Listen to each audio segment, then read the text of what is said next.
Hey, deserving listeners, love is blind. My name is Dr. Kirk Honda. I'm a therapist and a professor.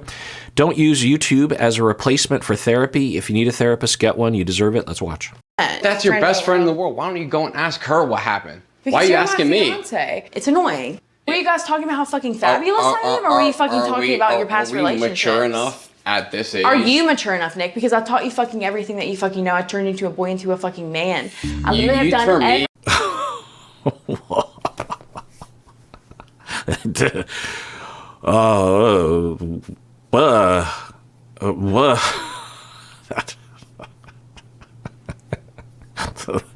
So many things happened right there.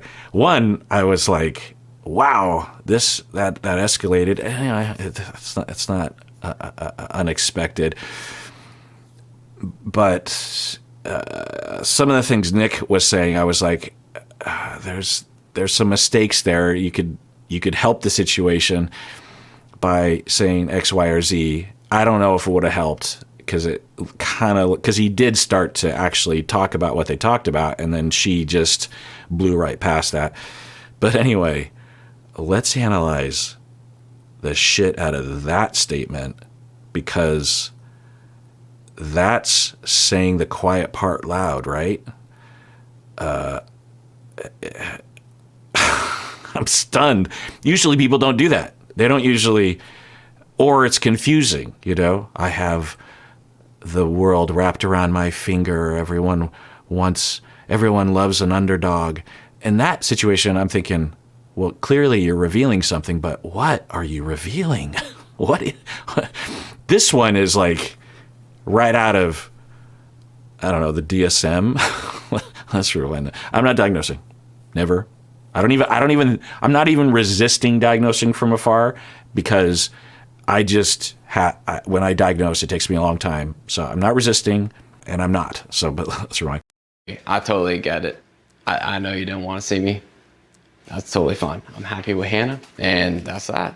Okay, that was just 3 seconds that you just explained, but why did you have a 40-minute conversation then? She's a cool girl. She's my best friend. That's your best friend in the world. Why don't you go and ask her what happened? Yeah, so that statement, I was thinking, that's not fair. She should be able to talk with you. Now, she's not being helpful. She is interrogating, but deflecting like that, I don't think is. Now, if he said, look, if you want confirmation, now, what they need to do is call out the elephant in the room, which is that we're talking about jealousy, concern of cheating or something, because it's not established what they're fighting about, right? That needs to be called out. It almost never is. But I just wanted to point out, it's like, I don't know if that's the best thing to say in this moment. You're triangulating a little bit, or they both are, and he's playing into it. But then the next thing that she says is just astounding. Because why are you you're asking my me? Fiance. It's annoying. Were you guys talking about how fucking fabulous I am, or were you fucking talking about your past relationships? They're editing it, but were you talking about how fabulous I am? She's saying that sarcastically, or were you talking about your past relationships? Were you talking about your past relationships? Past relationship, we're talking about like their relationship, Katie and Nick, talking about how fabulous I am. Yeah. I mean, they weren't, at least in the edit, talking about how fabulous she was. Yeah, I mean, as I said earlier, I think if she did actually hear the conversation, I think it would tweak her to some extent. But I think she might be blowing it up in her mind a little bit. But I don't know. I mean, in the beginning, when he was being Rico Suave, if you didn't know any better, you would think that he was hitting on her and that she was receptive, kind of. But then the next thing she says, mature enough at this. Okay, then he says, are we mature enough at this age? I think what he's trying to say is, are we mature enough? Can we manage situations where I talk to a past relationship, or you talk with someone from your past? Can't we be mature? So that's a trigger for her. And he might only even be talking about it because it's such a topic. And so he might know to defend himself by, pulling this lever or sticking this shiv in her side. And then she says, are you mature enough, Nick? So you just think, what is the accusation here? we're used to this because we've seen the show. I'm guessing she has too, but we're used to the party with the former pod partners, and you have a conversation over some drinks and it looks a little funny. But you let it go, or you join them, or you manage, or something. So this idea of maturity. So it's just like, what is she accusing him of? Mature.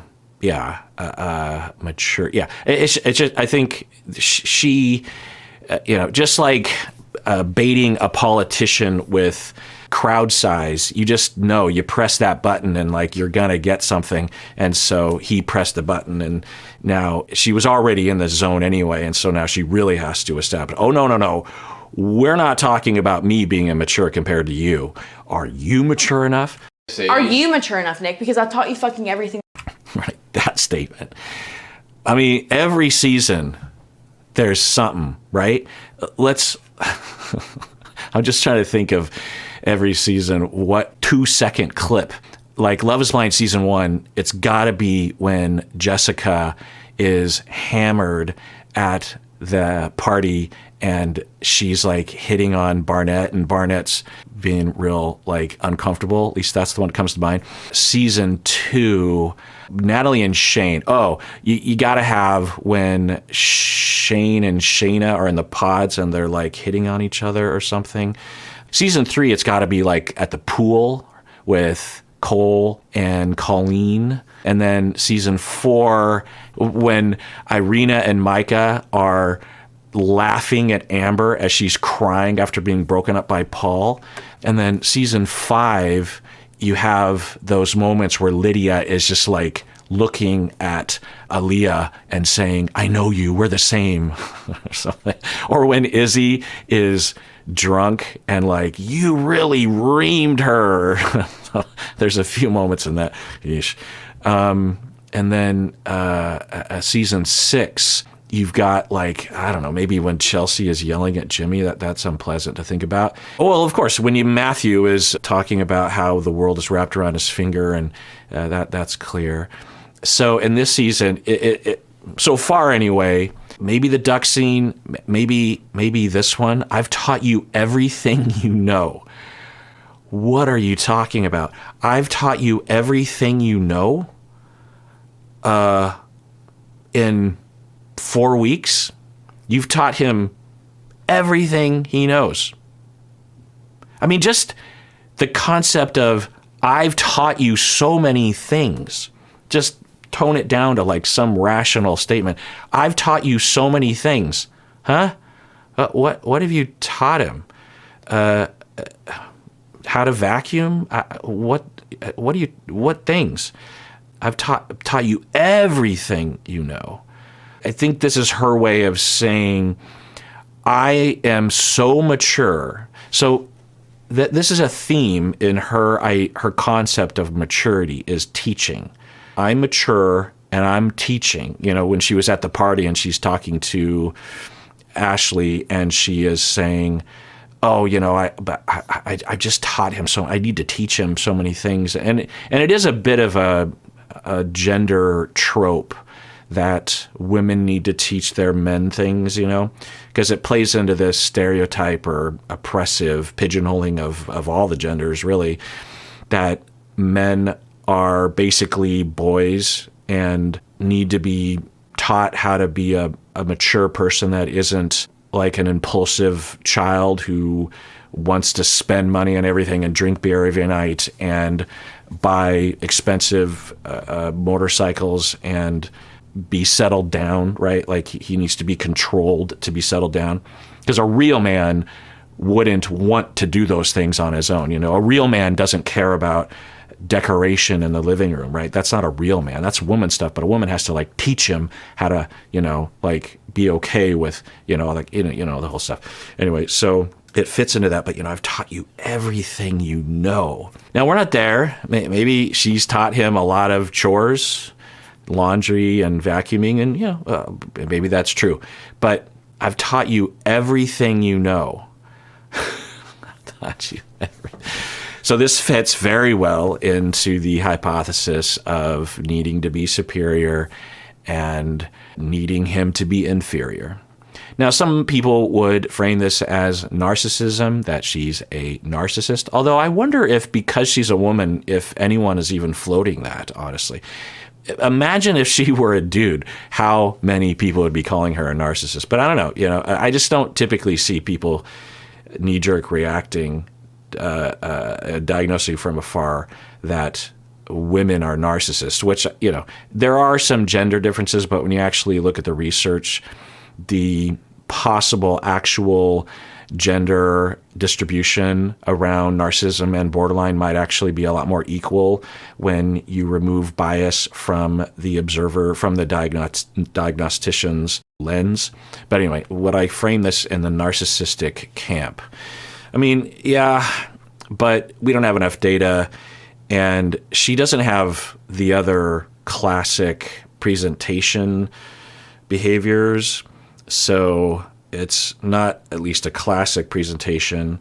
And even if it was, this would be a mild version of it, because moderate to severe versions are much more functionally pathological. But for her, I would say that it is narrower than a full personality disorder. That'd be my top hypothesis, and it's more of just sort of a narrow narcissistic defense of needing to be superior in the maturity sense, in the teaching sense, in the I know how to get shit done. I know finances. I know how the world works. I know chores. I know how to navigate the world. I'm better as a social person. I know how to present myself in public better than other people do. And I think that was developed because of whatever she went through that resulted in her saying, when she was talking to her family, his family, that she was cut off when she was 18. In fact, now that I think about it, and maybe I'll know, or maybe we'll never know, but I wouldn't be surprised if there was some kind of conflict between her and maybe her mom growing up, and partially due to outside circumstances, partially due to parenting, partially due to her, Hannah, and it crescendoed during her high school years. This is all speculative, of course, and there was a lot of fighting about maturity and about what she would be ready for. Like, she wanted to stay out late, and the parents were like, no, you're too young for that. And she would say, I'm mature and I can do things on my own, God damn it. And then eventually it crescendoed to the parents saying, okay, fine, if you're fighting, you're staying out late, you're not complying with any of our rules, fine. You can have your freedom, but we cut you off. If I heard about a family saying that they had cut off an 18-year-old, I would highly suspect that there was something along those lines. I used to specialize to some extent. About a third of my clientele were those families that were in those throes of conflict, usually when the kid was 13, 14, but sometimes when the kid was 18, 19. But I wonder if the trauma is somewhere in there, and she's been fighting that demon since then, that she's mature enough and she's better than people think that she is, and she can handle things, and look at me, look how responsible I am, and how many times I vacuum my room, and how wonderful of a job I have, my dream job that she quits, which is just kind of an interesting detail to how her maturity and her responsibility matrix might be a little bit more complicated. But anyway, so I've taught you everything, Nick. I've taught you everything. The odd thing, or the tragic thing, is that Nick actually might agree in that direction. I doubt he would say, you've taught me everything. You've taught me how to kick a field goal. Is that what I'm hearing? Because I'm pretty sure you weren't there when I learned how to do that. Were you guys talking about how fucking fabulous I am, or were you fucking talking about your past relationships? Mature enough at this age? Are you mature enough, Nick? Because I taught you fucking everything that you fucking know. I turned into a boy into a fucking... I'll stop yammering, but I want to highlight this statement too. I turned you into a boy. I turned you into a boy, into a fucking man. Is that how she worded that? Mature enough, Nick, because I taught you fucking everything that you fucking know. I turned into a boy into a fucking... Yeah, I guess she did say, I turned you into a boy into a fucking man. She meant, I believe, I turned you from a boy into a fucking man. Yeah. I mean, quite an acceleration of maturity. On the plus side, she's calling him a man, which I don't think we've heard that before. So what an interesting thing, how she sees the world here. She's saying this on camera, and yeah, maybe she's triggered. He has not helped. If she were to feel threatened by the Katie-Nick conversation, he hasn't done much to help with that at all. There's so many things that he could have done. It's not necessarily his responsibility to solve that emotion for her, and she certainly hasn't made it easy for him. She hasn't even communicated that, so I don't even know if that's what's happening. She's just going on the attack. But anyway, I turned you from a boy into a fucking man. I turned you from one, like, so you're done teaching him? Because I thought he still had so many things to learn. There is a boyish vibe to him, but whatever transformation, which I doubt has really happened in the 4 weeks that they've known each other, it's just interesting that she needs to see it this way.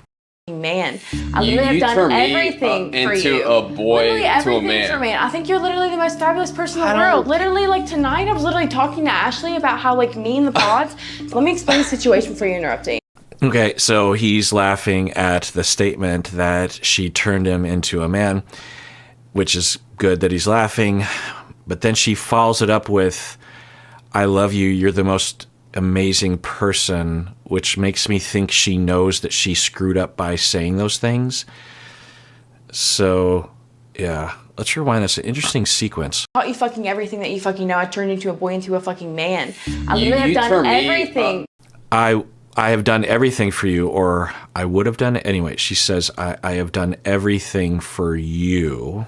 Okay. That's kind of interesting. She's trying to make a point of, I mean, I think she's arguing with a brick wall, or she's arguing with herself, because the things that she's thrown out are not relevant, or I think understood by him, right? I think she's having some kind of experience that has nothing to do with him there.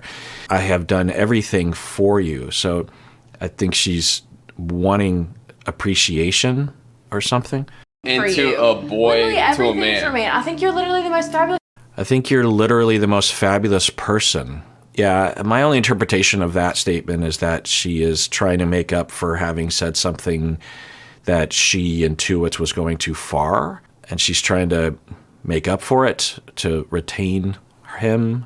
But if she planned this whole paragraph that she's saying, what would that mean? I've taught you everything that you know. I think, yeah, right. So she's thinking, oh, I went too far by saying that he's basically a piece of shit that needs to be cleaned up, and I need to make up for that. So I need to tell him that he is a good person, because I basically just said that he's a bad person, I think. This person in the world. Literally, like tonight, I was literally talking to Ashley about how like me and the Or she's trying to say, hey, you know, when we were at the party, I was talking about how great you were, and you weren't doing that with me. And yeah, if that's what this is all about, that could have been just communicated more directly. And Nick, could, and we don't know from the edit, because if they were talking for 40 minutes, we only saw like 2 of those minutes, but I'm guessing it wasn't 40 minutes. But anyway, he, in best case scenario, I don't know, it just depends on the situation, but it wouldn't have been unappreciated by Hannah when Nick was talking to Katie, if Nick had talked about how wonderful Hannah was. It's not really Nick's vibe, and it's possible he doesn't really see Hannah that way at this point. So there's that. It's also possible that Nick secretly actually was trying to reconnect with Katie to maybe assess things out and maybe see her after Hannah or something. I don't know. So what she's saying, I've been talking about how great you were. And is that what she's saying? Or is she continuing to try and make up for having said something that was too far? Let me explain the situation before you interrupt me. Me and Ashley had a conversation. I was literally talking to Ashley about how I don't show you enough of my fun side. Like in the pods, I was the fun girl. I was so fun. Right. With you, there's no more fun.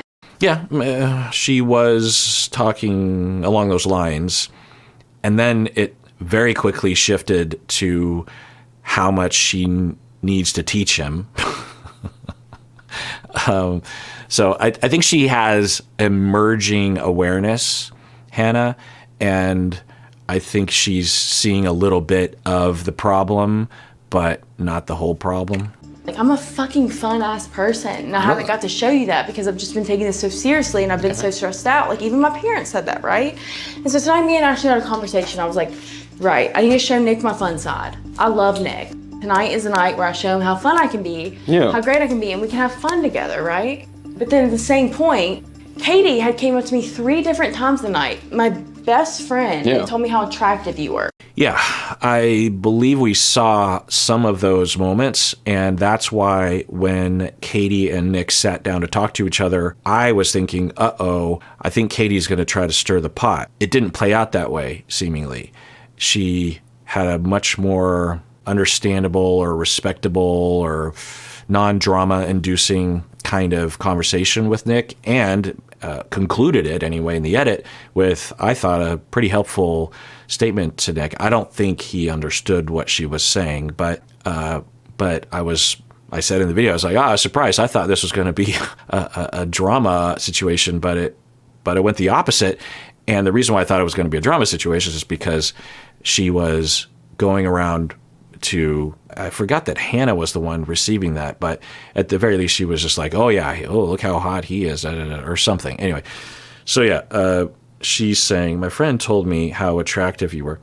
And then Nick should say, oh, well, I didn't know that. That's interesting. But so if Nick had intuition in this one, we saw we saw Garrett do this at the party with Taylor when, Taylor was expressing her bewilderment and upsetness and hurt about the text response and his statements that he liked it instead of actually responding, that at some point Garrett just intuited, okay, what's happening here is that she feels like I am rejecting her, or I don't want to be with her, or she's questioning that if she can trust me or if I love her or something. And so I just need to cut to the chase and tell her how much I love her and how much I want to be with her and how much I want to marry her and how much I care about her and how sorry I am that she's feeling this. And so I don't know what's happening right now. And so I'm just going to cut to the chase. We'll see if Nick can do that. All right, well, I want to remind everyone, if you want to become a member of the channel, you can do so by clicking the join button below. By becoming a member, you are the wind beneath my wings, so I can continue to do this, and you get access to a number of exclusive videos that I've already made and will make in the future. And everyone out there, please take care of yourself because you deserve it. You really, really do.